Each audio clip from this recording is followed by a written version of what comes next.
Digital Bangladesh গঠনের নামে, পরবর্তীতে স্মার্ট বাংলাদেশ গঠনের নামে খুব স্মার্টলি দুর্নীতির ইনোভেশন করেছে। অন্তর্বর্তীকালীন সরকার দেশ গঠনের জন্য যে কাজ করছে, অন্তর্বর্তীকালীন সরকারকে সহযোগিতা করবার ক্ষেত্রে এই পতিত স্বৈরাচারের দোসরদের, পতিত স্বৈরাচারের দুর্নীতিবাজদেরকে বিভিন্ন জায়গা থেকে যাতে করে তারা সঠিক তথ্য উপাত্তগুলো আমরা সরকারের সাথে শেয়ার করতে পারি, এজন্য আমরা সময় দিচ্ছি, যাতে করে অন্তর্বর্তীকালীন সরকার নতুন যে বাংলাদেশ গঠনের জন্য বিশ্ব দরবারে বাংলাদেশকে উপস্থাপন করবার জন্য যে নিরলস পরিশ্রম করে যাচ্ছে আপনারা দেখছেন, সে জায়গায় আমরা কিছুটা হলেও অন্তত সহযোগিতা করতে পারি।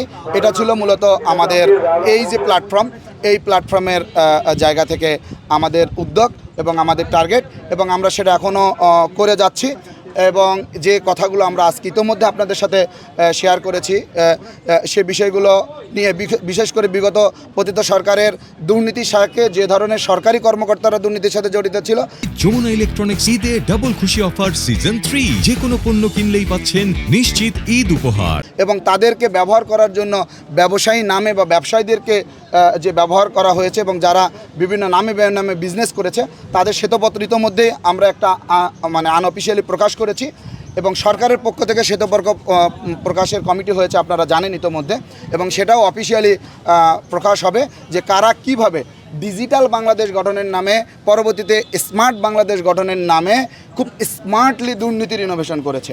আমাদের দেশকে এগিয়ে নিয়ে যাবার জন্য নতুন নতুন ইনোভেশন করবার কথা ছিল, প্রযুক্তিগত উদ্ভাবন করবার কথা ছিল, কিন্তু তারা এর আড়ালে মূলত বাংলাদেশে এই সহজ সরল এই জাতিকে শুধুমাত্র ধোঁকা দেবার জন্য খুব স্মার্টলি তারা এই দুর্নীতির ইনোভেশন করেছে। কত ধরনের দুর্নীতি করা যায়। আমাদের বৈদেশিক দাতা সংস্থারা আমাদেরকে যে ফান্ড দিয়েছে, দেশের গভর্নমেন্ট ফান্ড, জিওবি ফান্ড, এই ফান্ডগুলোকে কতভাবে দুর্নীতির করে নিজেদের পকেটস্থ করা যায়, দেশের বাইরে পাচার করা যায়, এই সংক্রান্ত অনেকগুলো নিউজ আপনারা ইতিমধ্যে দেখেছেন, অনেক ক্লিপ দেখেছেন।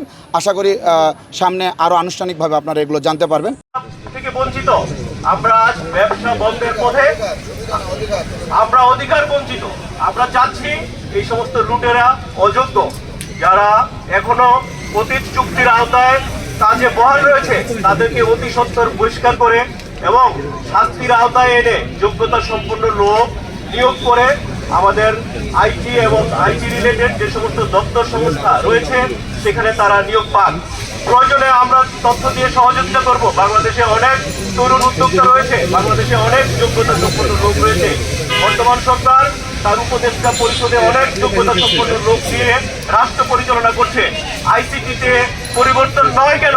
বাংলাদেশে কি অযোগ্যতা সম্পন্ন লোকের যে আমরা আইসিটির যারা এই উদ্যোক্তারা আছে তাদের পক্ষে আমরা তাদের সহমতি প্রকাশ করি। এবং যারা এই আমি তার আগেও আপনারা জানেন কিনা যে প্যাসিসের রাসেল পি আহমেদ যখন প্রেসিডেন্ট ছিল, তাদের বিপক্ষেও আমরা কিন্তু লড়াই করেছিলাম, তাদের পক্ষে অবস্থান করিনি। তো সে জায়গা থেকে আমি বলবো তখন ওই গ্রুপটাকেও আমরা কিন্তু বের করতে সক্ষম হয়েছি। কিন্তু আমি বলবো এই যে স্বামী সাহেব, তার জন্য কেন মানববন্ধন করতে হবে? তাকে তো গাছ ধরে টেনে এখানে রাস্তায় ফেলে দিতে হবে। এখানে কিসের মানববন্ধন? আমি কোনো মানববন্ধনের পক্ষে নাই। যে স্বৈরাচারের দোষর গাছ ধরে রাস্তা বের করে দিতে হবে। এই উদ্যোক্তারা কেন রাজপথে থাকবে? উদ্যোক্তারা কেন এই সমস্ত দোষরদের জন্য মানববন্ধন প্রতিবাদ করতে হবে? আবার প্রধান উপদেষ্টা বরাবর আমরা আবার স্মারকলিপি দিতে হবে, আবার প্রতিবাদ জানাতে হবে কেন? এটা তো আপনারা উদ্যোক্তা।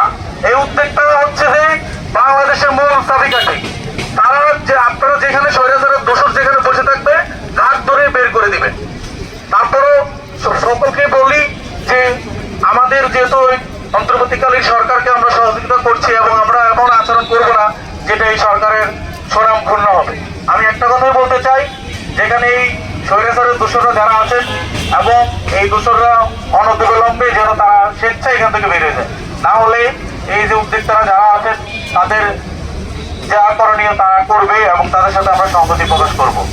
সকলকে ধন্যবাদ জানিয়ে, এবং আমি আবারও বলতে চাই যে ওনাদের সাথে আমরা সংহতি প্রকাশ করছি আমাদের বৈষম্যবিরোধী ছাত্র আন্দোলনের সম্মিলিত বেসরকারি বিশ্ববিদ্যালয়ের শিক্ষার্থীরা।